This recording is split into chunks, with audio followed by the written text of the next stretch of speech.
Hello everyone. Today we are going to learn lesson number 3 in social science, that is rural life and society. This is a chapter where you are going to learn that what were the conditions under which the villagers had to live and how did the British establish their policies and their empire during this time. Let's see what is there in the chapter. In the pre-colonial period, the Indian economy was predominantly an agrarian economy. Agrarian means related to agriculture. So, the Indian economy was based on agriculture only. Industries existed, but they were also dependent on the agricultural sector. As the British were mainly interested in furthering the interest of their industrialists and traders, they followed such economic policies which suited and promoted their economic interest in India. The new patterns of land ownership and revenues policies that the British brought with them demolished the existing agrarian system in India and led to deterioration in the condition of the villagers. Here, we will focus on the economic policies imposed by the British and their impact on the Indian peasantry and agriculture. First, we have the topic rural life in Mughal times. You know this that the Mughals were the last emperors in our country. So, during Mughal period, there were three types of land. The land given to Mansabdars as Jagir was cultivated and its produce sold to get the income for the Mansabdar. Second one was the Khalsa land was owned by the emperor and the cultivators paid 1/3 of the produce as tax. The Inam lands were tax-free charitable lands given to mosque, temples, etc. But the weakened central government after the decline of Mughal Empire could not collect taxes efficiently. So, the government started Ijra farming. Here, tax collectors or Ijra farmers were appointed as agents to collect tax and they kept 1/10 of the collected money.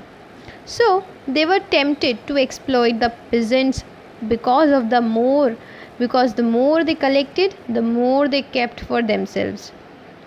Here, the Ijra farmers used to collect taxes from the peasants and the peasants had to work hard to pay money to them, and by which they were exploiting them a lot. The Ijra farmers were exploiting the peasants a lot. Zamindars during Mughal period came to denote all those who collected rent and did not own village land. In this sense, Zamindars were intermediaries between the government and the peasants. Nowadays, you find that the Zamindars are the money lenders or the landowners, but in Mughal time, Zamindars were not at all the money lenders or the landowners. They did not own village land. But in East India Company in the time of East India Company, the revenue collection was quite different. They had introduced three systems of revenue collection.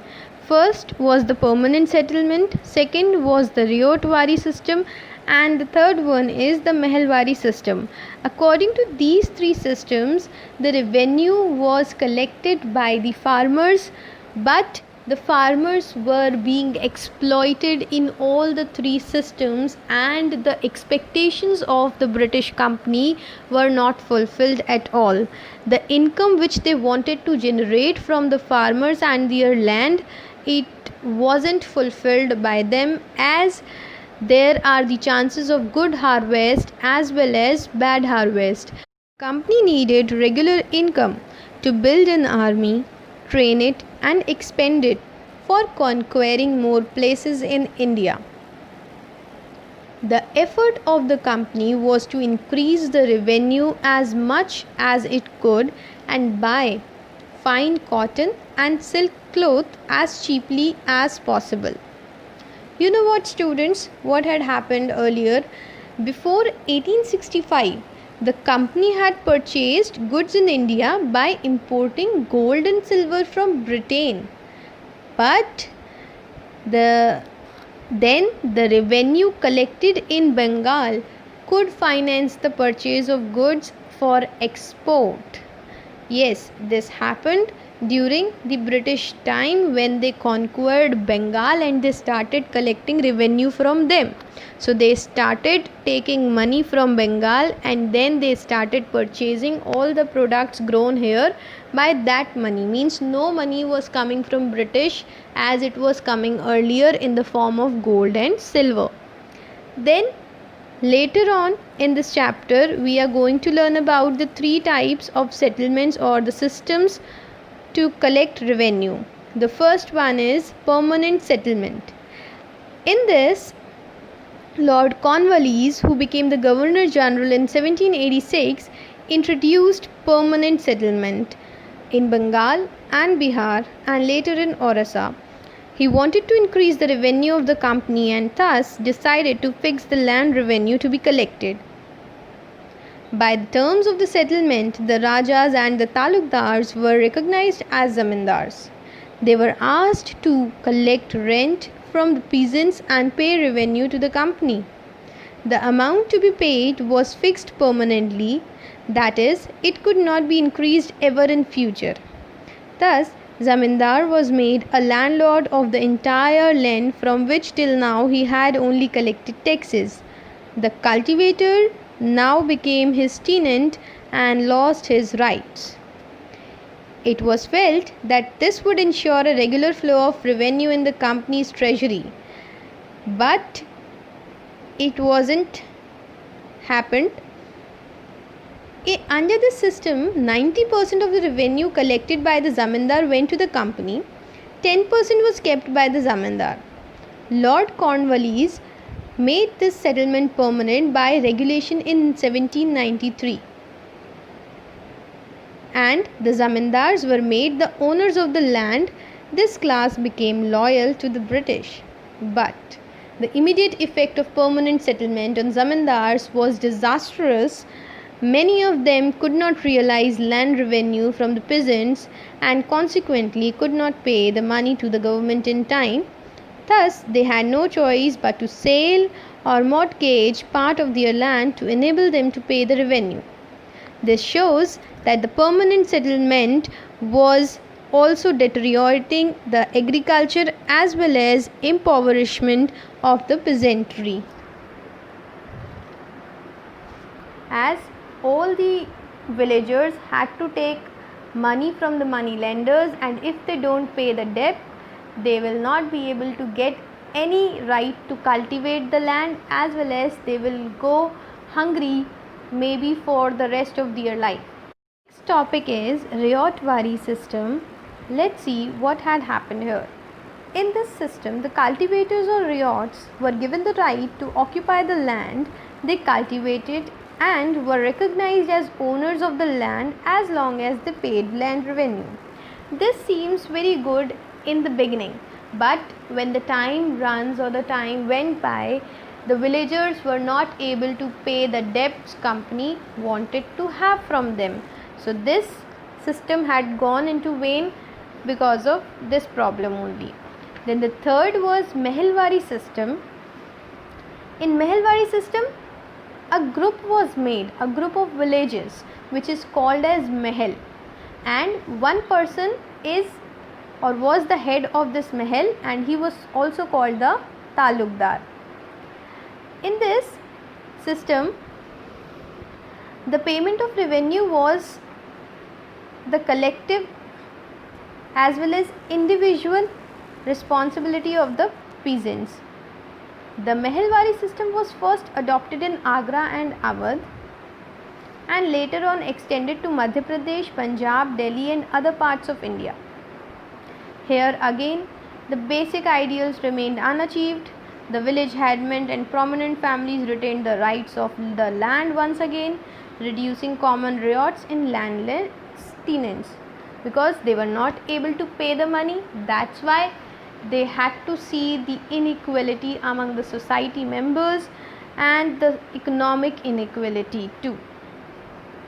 Then, after these three policies, the peasants were angry and intolerant. They wanted their land back and they did not want to pay anything to the company. They were feeling exploited as well as they were feeling deteriorated. The effects on the people was that there is inequality and many artisans and craftsmen lost their jobs in towns as the demand for handicrafts declined. Due to decline in handicraft industry, the peasants lost the opportunity to earn extra money during the off season. This generated disintegration of village community as well. People started living in individual way as they were concentrating on producing for the market instead of fulfilling the needs of village population. They were producing cash crops instead of food crops. Yes, what is that now? The company or the British had started commercializing the agriculture. Commercialization of agriculture means earlier the villagers used to grow crops and will be taking those crops for their self consumption. But when the British came, they had to pay or they had to collect money from the villagers, so they suggested them to sell what you produce. So the villagers started producing as well as selling their crops, and thus those crops become the cash crops in the market. And as a result of industrial revolution in England, the demand for cash crops like indigo, cotton, jute and opium increased. Peasants were forced to grow cash crops as landlords and merchants profited from their sales to British export firms. They pressurized famines. The total area under cultivation went up during this period, but the area available for food crops was reduced, and it was suggested that less food stock led to more famines. Famines means no food for a longer time. Due to this, several revolts were happened and the peasants were angry and intolerant. One of the revolts was the Indigo Revolt, where the European traders wanted Indian peasants to cultivate indigo, for which there was no remuneration, that means no salary at all, on some portion of their lands, failing which the cultivator had to face adversities like being kidnapped, tortured, and their crops being destroyed. This was not at all fair, and the peasants out there were getting aggressive and angry. They wanted to take their land and the right on their land back to them. So such revolts were there. But there were things happened in British time, such as the technology was introduced, and the Punjab, which is known as the land of 5 rivers, was a dry land where no cultivation occurred. But with the invention of canal irrigation, the changes had happened in our country as well. The introduction of Persian wheel gave boost to irrigation. Irrigation was further boosted with the construction of some famous canals built by different rulers. The coming of the British witnessed the introduction of a relatively advanced technology. It mainly aimed at generating employment to rehabilitate the disbanded sick army personnel. They tapped the waters of 5 rivers and turned the vast tracts of Doab that earlier supported only pastoral activities to arable lands. Despite its dry climate, extensive irrigation made it a rich agricultural region. The canal irrigation system established by the British is the largest in the world. Here you got to know that the rural life was very difficult and the society was trying to disintegrate itself, means the joint family systems were was going away and the nuclear family system was started to establishing, means the society was changing, the rural life was becoming worse, and one or two positive things were also there, that the canal irrigation had started, the Persian wheel introduction was there, as well as some new technologies for irrigation and cultivation had introduced, and there were many more positive changes too.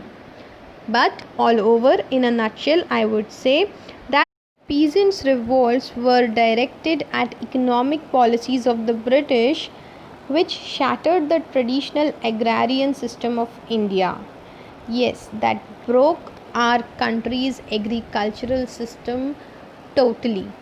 I hope that the chapter is clear to you. Still, you have any doubt, you can ask me through Campus Care app. Thank you, students.